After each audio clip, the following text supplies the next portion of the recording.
जय Hind defence lovers. आज की टॉप हेडलाइंस कुछ इस प्रकार है। डीआरडीओ की काया पलट करने के लिए अब भारत सरकार ने बनाई है एक हाई पावर कमेटी। भारत के डिफेंस सेक्टर में जासूसी वाले मामले पर सीबीआई ने गिरफ्तार किया एक कैनेडियन बेस्ड बिजनेसमैन को। चीन ने एक बार फिर से अपनी रिसर्च वेसल श्रीलंका में डॉक करने के लिए श्रीलंका से मांगी है परमिशन। एलसी तेजस से अस्त्र मिसाइल का पहला सफल परीक्षण और एलसी तेजस मार्क 1 के लिए बनाई जाएगी एक बिल्कुल ही नई स्क्वाड्रन।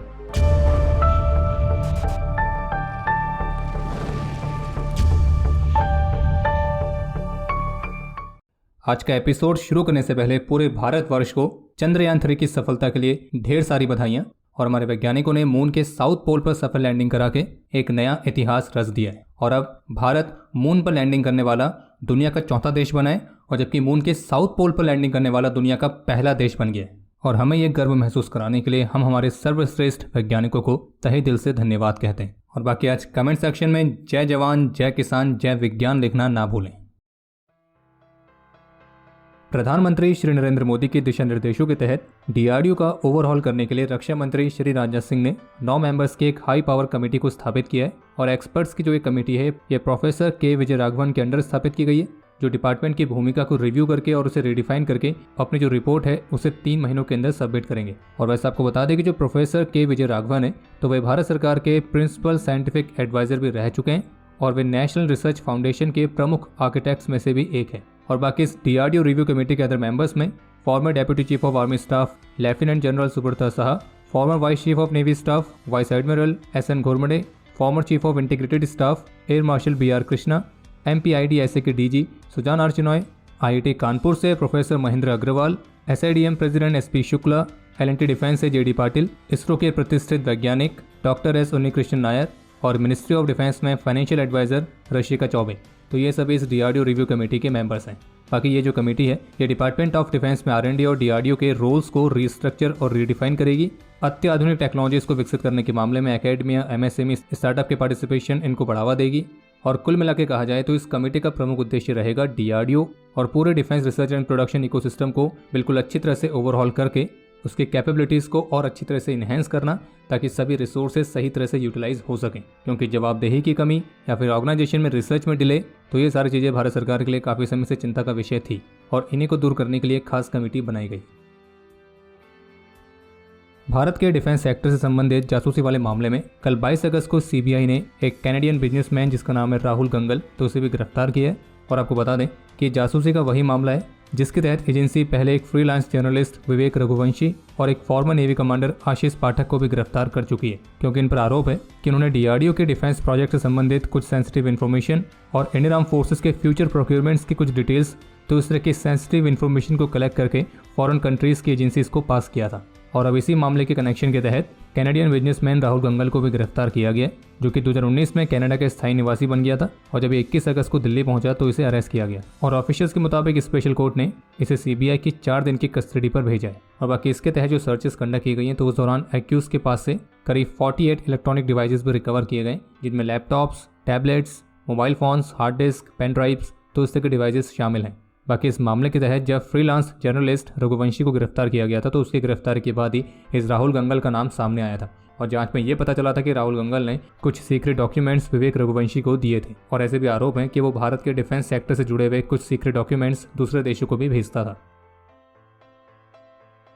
श्रीलंकन विदेश मंत्रालय के प्रवक्ता ने पीटीआई न्यूज एजेंसी के साथ बातचीत के दौरान इस बारे में जानकारी दी है कि चाइना की रिसर्च शिप को श्रीलंका में डॉक करने की अनुमति के लिए चाइनीज एम्बेसी की तरफ से उन्हें एप्लीकेशन मिली है और श्रीलंका वर्तमान समय में चीन की इस रिक्वेस्ट को प्रोसेस कर रहा है।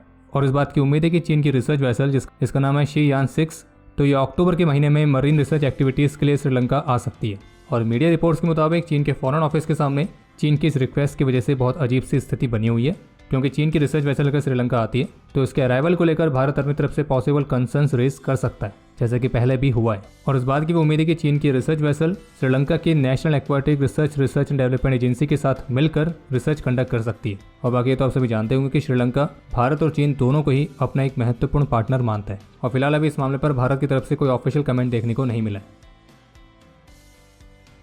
आज पहली बार गोवा कोस्ट पर इंडियन एयरफोर्स ने भारत के स्वदेशी फाइटर जेट एलसी तेजस से पहली बार स्वदेशी beyond visual range air to air missile Astra का सफलतापूर्वक परीक्षण किया है। और इस परीक्षण के दौरान जो अस्त्र मिसाइल है वो LCA तेजस लिमिटेड सीरीज प्रोडक्शन 7 से फायर की गई थी और तेजस से ये अस्त्र मिसाइल का पहला टेस्ट फायर है। बाकी अस्त्र मिसाइल के लॉन्ग रेंज वाले वेरिएंट अस्त्र मार्क 2 पर भी ऑलरेडी काम चल रहा है, जो कि पिछले साल अक्टूबर में इंडियन एयरफोर्स के एक प्रोमो वीडियो में भी दिखाई दी थी। और इस बात में भी कोई संदेह नहीं है कि LCA तेजस से अस्त्र मिसाइल के सफल परीक्षण डिफेंस सेक्टर में आत्मनिर्भर भारत इनिशिएटिव के लिए भी एक महत्वपूर्ण माइलस्टोन है।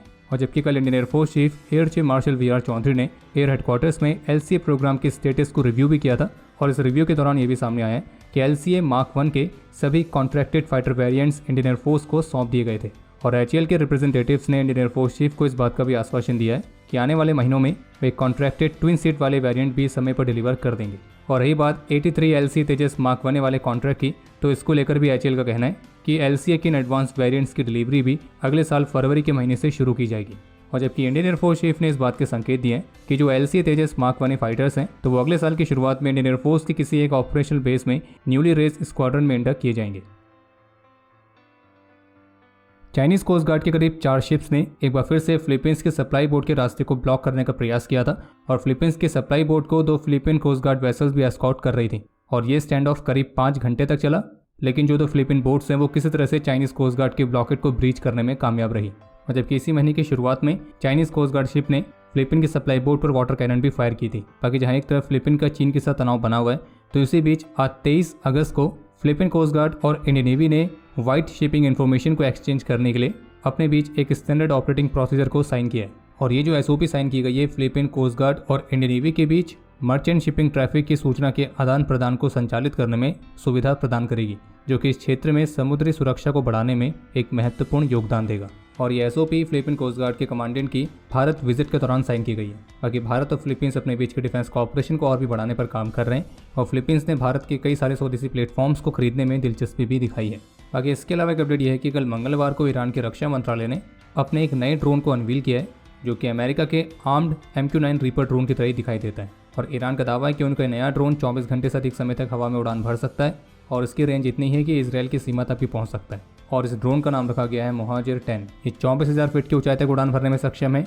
ये 210 किलोमीटर पर आवर की रफ्तार से उड़ान भर सकता है और ये अपने साथ 300 किलोग्राम तक की बॉम्ब पेलोड को भी कैरी करने में सक्षम है। बाकी अब समय है आज के इतिहास का।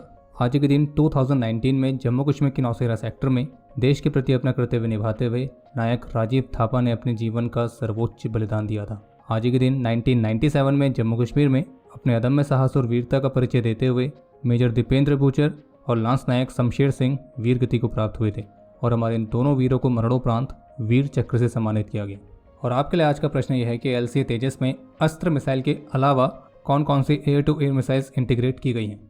समय है आज के टॉप 3 कमेंट्स का, जो ये रहे आपकी स्क्रीन पर।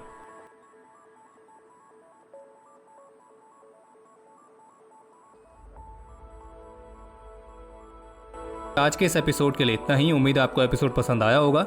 अगर पसंद आए तो वीडियो को लाइक कीजिए, शेयर कीजिए और बाकी हमारे मर्चेंडाइज के नए डिजाइन को चेकआउट करना ना भूलें, जिसका लिंक आपको वीडियो के डिस्क्रिप्शन में मिल जाएगा।